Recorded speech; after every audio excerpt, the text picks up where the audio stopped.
All right, ladies. Judy Weber here with Livy Girl Radio, and I am so blessed to be here with Neva Williamson. And Neva is a beautiful lady who does a lot of things, and you're going to hear that. I'm amazed at how she juggles it all. I have three kids. I have three stepsons, but they're older. So without further ado, I want to say hey to Neva. Thank you so much for being here. Yeah, thanks for inviting me. I was like excited to, that you even invited me because I'm so active, in the group and following what you all are doing. I was like, oh, you want me to be on? Sure. I was like, absolutely. We're watching you, Neva. And there's like 12,000 other people also watching you. So let's start with your personal life. Would you mind sharing, please, kind of, as I mentioned, you're a mom to two beautiful little ones. You have a husband who's busy, busy, busy. Can you just give us a background of all that you have in your personal side of life?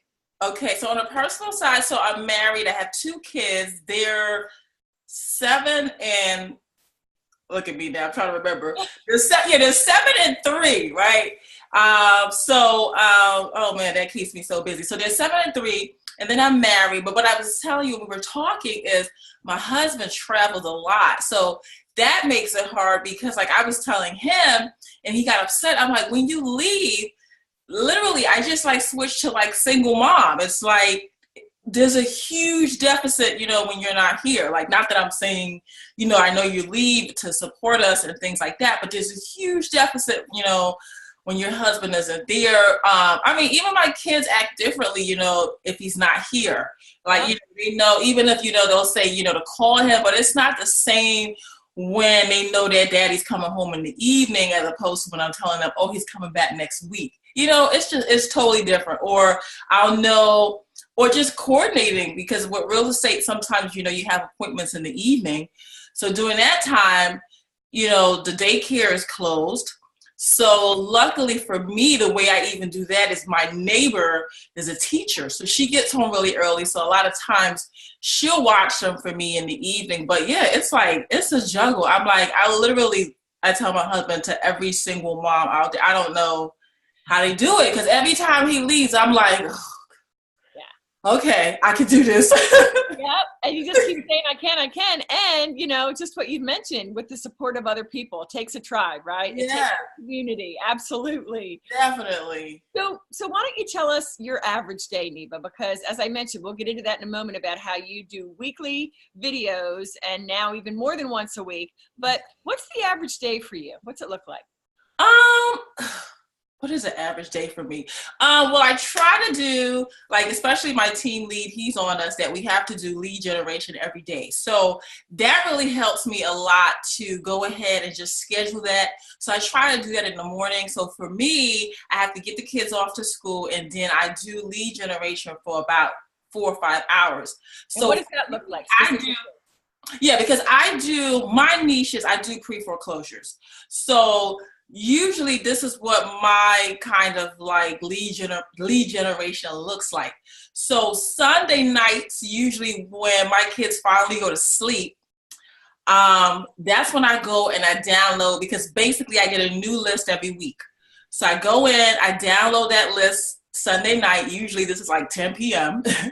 I go in, I download that list, I go through it to analyze, how many I have and things like that. And then Monday to Friday, probably from about 9 to 1, that's when I either do direct mail, or some of them, if they're close by, I print out the letter and I drop it, in their mailbox, or I slide it on the door. Some of them I had the phone number, I'll call. So that's basically what my lead generation looks like, Monday to Friday, 9 to 1, and then Sunday night downloading and getting that new list. And then appointments.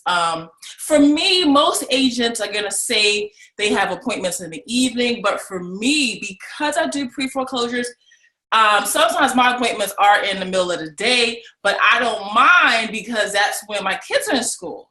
Right. So, pre-foreclosures, they, a lot of times they're out of work, so they can do, a 2 o'clock appointment or 3 o'clock appointment because they don't have a job. So that kind of works for me, but I know that most agents, probably start appointments maybe like 5 to 8 o'clock or something like that, because they have to wait for everyone to get off work. So for me, sometimes I try to get my appointments in, because then in the evening, especially if my husband isn't here, you know, I have to make dinner, I have to help the kids with their homework, you know. So yeah, it's a juggle. Yeah. Well, yeah. And I want to ask you there. So you have all these balls in the air, Neva, and for those out there, and there are many single moms who know your plight when your hubby's gone. So how do you keep positive? Because you always have that beautiful smile on your face.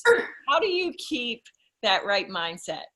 You know, I just do it day by day by day. Like literally, I do a calendar and schedule and things like that. But for me, I have to just focus like on, if I think too far ahead, I get overwhelmed. So for me, I have to like make a schedule, and then if it's Monday, I just focus on what I need to get done for Monday. If it's Tuesday, I just focus on what I need to get done for Tuesday.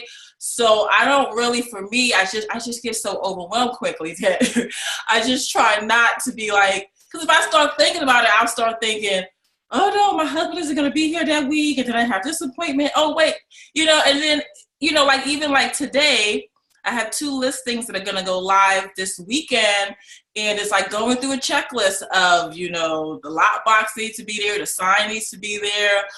One of them is a short sale. I had to go pick up the package, and like for short sales, the bank, you know, they ask for 10,000 things. Right. And then my seller, he couldn't fax it or email it, so I had to go pick it up. So, you know, just all that. So if I don't think about just what I need to get done today, then I'll be thinking, oh God, well, tomorrow I got, you know.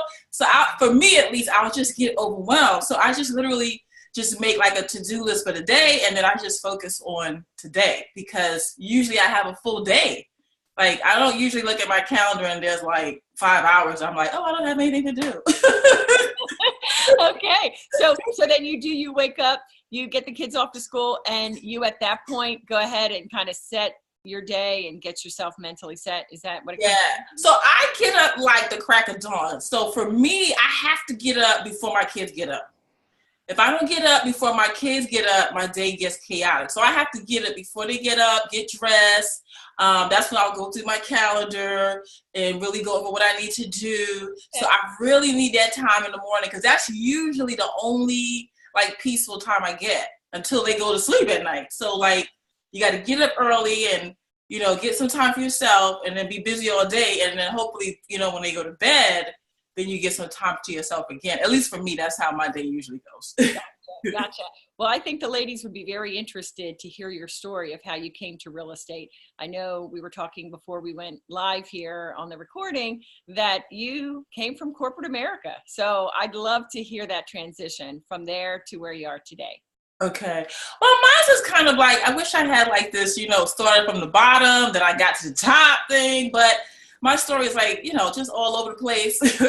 So basically for me, I, you know, went to school, got my master's degree. I was an IT project manager. And then I started doing like real estate on the side, like real estate investing and things like that on the side. And literally what happened with me is, you know, I had a baby, my older daughter, and I went back to work when she was 9 weeks, and I got laid off the first week that I went back. Like, I literally went to work, and like the Tuesday, they were like, oh, your last day is going to be Friday. And I was like, what? I just got back. Like, so, yeah, so, oh, my phone was great. So what happened then, a couple things happened that, I guess, a couple things that happened. Okay, so I got laid off. And then when I got laid off, I closed on this real estate investment deal, and I made $40,000. So I had that. So that was like a key thing that happened during that time, because I was kind of like, you know, everybody talks about that. Oh, you need to have extra income in case you get laid off. But I literally, for me, I wasn't even thinking that I would get laid off, because I had just gotten like this awesome review, which is what was crazy. I had just delivered my project ahead of schedule under budget. So it was like, I wasn't even thinking anything that I would get laid off. But literally what happened was the government pulled the funding that paid for my spot on the project. So, Gotcha. I mean, because they even were saying, well, hey, will you stay until we kind of figure out, some funding? And I'm like, you want me to work? No, like, that's insane, right? So I had that. So I had that deal. And then I just kind of started thinking, like, I probably, if that didn't happen to me, I just kind of started thinking more serious about it, real estate, because I was like, man, like, what if I was not doing this on the side? Like, everybody's like, save up and blah, blah, blah. But the thing was, I was like sick during my pregnancy and stuff. So it was like finally time now for me to come back and rebuild my savings coming back, because I didn't get paid, when I was on maternity leave. That was all unpaid leave. And plus I had to take off like a month before I had her because I had a hernia. That was all unpaid. So it was like, I was literally like, had savings, but then spent it, like you're supposed to, they say, during that time. Now that I go back to work to build back my savings, I get laid off. So had I not closed on that deal, it would have been like, really additional stress. And then you just had a new baby. So when did you get your license though, hon? Did you get your license? And that was just real estate investor. I didn't even have my license. I got my license. I want to say I was doing real estate investing. So maybe like, I have to go back and look, because I probably had my license maybe like 4 or 5 years or something like that, because I got my license because people used to always approach me thinking I had my license. And I'd be like, oh no, I'm not an agent. I just do like investing stuff. And so I used to always like, give